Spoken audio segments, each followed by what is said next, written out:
Stairs. I don't think I can. You guys, just start without me. I'll catch up. Well, you heard Poe, so hi guys, welcome back, or welcome to Dreamworks Switch to Life. And for today's video, we are going to be reviewing the third film of the Kung Fu Panda franchise, and the final installment of the student, or I guess Dragon Warrior trilogy. We've been working on a Kung Fu Panda review marathon for a long time now in preparation for the upcoming Kung Fu Panda 4, which is just 38 days away from release. And I figured this would also be the perfect time to post this video, as just yesterday, the film of Kung Fu Panda 3 had turned 8 years old. Despite that, I still consider this film to be great, maybe perfect. It's not my favorite of the trilogy, but it's still really amazing and definitely worth watching. The stunning animation alone is worth it, because this is the best animation out of the entire Kung Fu Panda franchise. That title will probably be taken by Kung Fu Panda 4, but still. This movie also has some of the best voice acting in the entire franchise, not to mention incredible music. I just loved what they did with the soundtrack here. Now, I actually really enjoyed this movie, most particularly because of the humor. In my opinion, this has the best humor out of the entire franchise, and I really enjoyed it. Now, some might say that the second film was a bit dark, and because this film took a more lighthearted approach than the second film, it's not as good, which I might agree with, but it is still amazing, and honestly, I don't think this film needed to be dark. This film is perfect just the way it is. Now, I guess with all that out of the way, it's time to move on to the story. So, the movie opens up with the battle between Oogway and a new villain named Kai in the spirit realm, and I'm gonna be honest, Kai is my personal favorite villain out of the entire Kung Fu Panda franchise.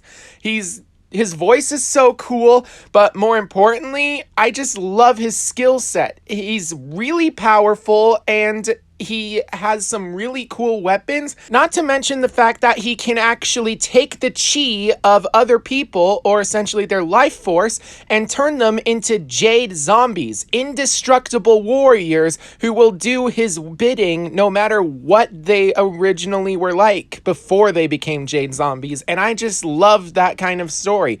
I love it when good guys turn evil, even if it's just because they were corrupted, but I do believe Kai is the best villain that could bring that kind of story to fruition. Now, thanks to his power, he's amassed a really big army made up of a bunch of Kung Fu masters, both living and dead. Now, what a lot of people don't know is that one of those Kung Fu masters was none other than Tai Lung, the villain from the first movie. Granted, he stayed in amulet form throughout the entire film, but it would have been cool to see his Jade Zombie fight off some of the heroes, but the fact that he was in the movie as an Easter egg was just enough for me. Okay, we got a little sidetracked there, but the story is Kai takes the chi of Oogway and uses it to return to the mortal realm, where Poe is trying to figure out what he's supposed to be. Now that he's successfully mastered inner peace, the next step of his training is to become a teacher of Kung Fu. And, well, he can't really do that because he's trying to teach the Furious Five to be more like him, but the main reason that he needs to become a teacher is because once he learns to teach, he'll be able to unlock the secrets of manipulating chi, the energy of the universe. So you're saying if I teach, I'll be able to do cool stuff like that? No, I'm saying if you teach, I'll be able to do cool stuff like that. So Poe has to learn what it is that he's meant to be, because while he has learned who he is, he still needs to master who he can become. That, of course, being the master of the Valley of Peace. But in order to do that, he has to master chi, and in order to do that, he has to master teaching. And then, out of nowhere, his father, not Mr. Ping, his biological father, Li Shan, shows up out of nowhere. After some father-son bonding, the Valley of Peace is attacked by the Jade Zombies controlled by Kai, and the thing is, nobody knows who Kai is, which makes sense because he died like 500 years ago. Anyway, they learned who Kai is by reading from a scroll of wisdom, which led them to the discovery that pandas are considered the masters of Qi, and they're the ones who taught the Qi techniques to Oogway, and thus Li uses the opportunity to invite Po to come back to Panda Village with him so that he can learn what it is to be a panda and master Qi, which he can then use to defeat Kai. And of course, Po and pretty much everybody agrees that Po should go, with the exception of Mr. Ping, but he stows away, and it's really cool to see this kind of character for Mr. Ping, like being a jealous parent, but then eventually Mr. Ping overcomes his jealousy and realizes that having Li in his life doesn't mean less for Ping, it means more for Po. So, with some funny antics, Po learns what it means to be a panda, and he masters napping, sleeping in, eating, and of course, well, a bunch of other panda-related things. But in the end, Kai is just growing more and more powerful, taking the chi of living kung fu masters, including most of the Furious Five and Shifu, when he destroys the Jade Palace. And unfortunately, Tigress shows up to Panda Village to try to help, but that results in a bit of a problem because Po still hasn't mastered Chi. So he talks with his father about it and eventually discovers that Li doesn't know how to use Chi and was just lying so that he could keep Po safe. And now that Kai is coming to Panda Village, they have to evacuate because there's no possible way to defeat him. So in the end, Po realizes that he has to single-handedly fight Kai and his army of Jade Zombies, despite knowing that he will most likely lose. And then Li gathers the village together and says that they can fight alongside Po if he teaches them to do kung fu. And this is when Po finally realizes what it means to be a teacher. You don't teach them to be the best version of you. You teach them to be the best version of themselves. Fight the way that they can fight, which is exactly the point of Kung Fu, excellence of self. You can't move on to the next level if you don't master who you are. And then we get a really cool animated montage sequence of Po teaching all of the pandas really weird and unique styles of Kung Fu that are specific to them. And I love Tigress's expressions throughout this whole thing. She's like, what? This isn't Kung Fu. How are we going to use this to fight? And yet somehow they still manage to fight against Kai and his Jade Zombies when they show up. So Po uses the plan to get close to Kai by distracting the Jade Zombies, and it uses the whooshy finger on him, only to realize that the whooshy finger only works on mortals, meaning that anyone who's previously died and become a spirit warrior like Kai, it's useless against them. And that's when we learn that the whooshy finger hold isn't a killing move.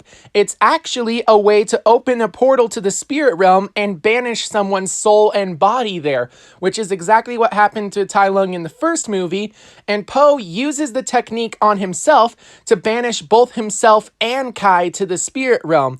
And unfortunately, Kai can't cross back over to the mortal realm without taking Po's chi, so during a fight, Po ends up almost dying until Li manages to gather everyone together to give some of their chi to Po despite being in the spirit realm. Because once they mastered who they are, they mastered chi. And thus, by giving their chi to Po, he ended up becoming something else. He unlocked his golden hero's chi inside himself, and thus he became a teacher.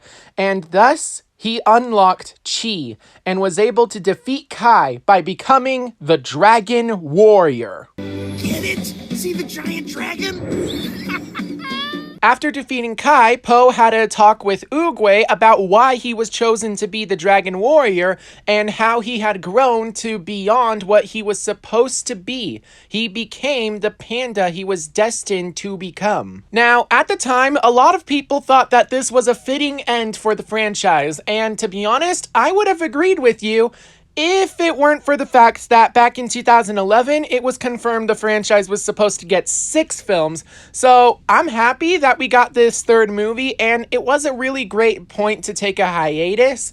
But now that the 4th film is about to come out, we're finally going to get the start of the Master Trilogy. This 3rd film was his final adventure as the Dragon Warrior, and now the 4th film will be his first adventure as the Dragon Master. Now, I'm gonna be honest, I love this 3rd movie. It did everything perfectly, to the point where even though it's not my favorite of the franchise, it was still amazing. I loved it. And I can't think of a way that it could have been better. It even represented the Furious Five in a way that we had never seen them before. It even went so far as to give Crane and Mantis their own scene where they fought against Kai, and that was really amazing to watch. We got to see a bit of their personality shine through. We also got to see some of Monkey and Viper, but we also got to see a lot of Tigress, and that was really amazing. I also felt like the pacing of this movie was done really well, and I enjoyed some of the aspects of Po trying to learn what it is to be a panda and bonding with his father. This film has a lot going for it in terms of it being the best of the franchise. It has the best animation, the best music, best voice acting, best humor, pretty much everything you could ever want. Now, is this film the best film of the franchise? Actually, that's kind of up for debate. All 3 films are really great and amazing in their own ways. They're all so cool. And honestly, it's kind of up to viewer interpretation. There's no one film that's better than the other 2 because every film is unique. So there you have it. That is my review of Kung Fu Panda 3, and with it, the final installment of the Kung Fu Panda Student or Dragon Warrior trilogy.